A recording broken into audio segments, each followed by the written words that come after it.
Pike asks for a status on the Farragut, and it is not in good shape. So he heads down to the transporter room where La'an is leading a group of survivors from the Farragut, and La'an is obviously second in command now because she has a yellow shirt, but her hair is down, and she's a hugger now. Yeah, that was weird. Yeah. Apparently those therapy lessons from the previous episode are paying off. Maybe she stuck with it. Here's the part I was talking about earlier about the crew's reactions to Pike these days. So La'an, Pike asked La'an if she's spoken to Una. Yes. And that's when La'an tells him that, well, she's not allowed contact because we find out that she had been arrested. So it's been 7 years since that happened. Because at the end of the episode, obviously, we find out that Batel comes and arrests Una. So it's been 7 years, and Pike has done nothing, at least that we know of, to try to help Una. And I really think that's the cause of some of the divide within the crew with Pike on this.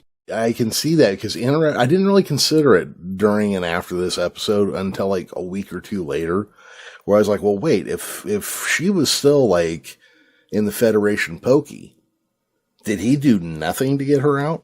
Yeah, I mean, obviously it's not explained here, but that's just my guess as to why the crew has gone, well, with the exception of Spock, but why the crew has gone a little cold on him. Well, I guess Spock has too. Like, Spock was pretty snippy with him a couple times in this episode too.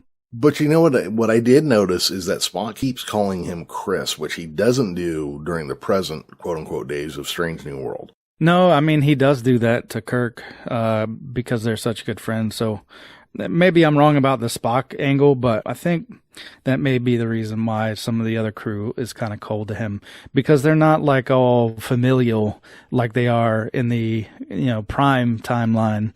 They're more, I don't know, professional and standoffish with each other in this alternate timeline. And I'm just thinking that might be why. Well, it could be. It could be. Yeah, and that's one of those things you see, too, in the internet complaints is that, the bridge is way too informal. Well, first off, that's his command style. Sorry, guys, that's the way it comes through.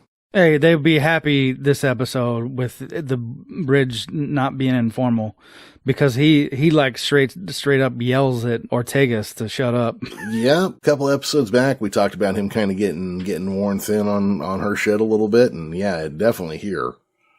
Yeah, he's not a big fan of that whole thing.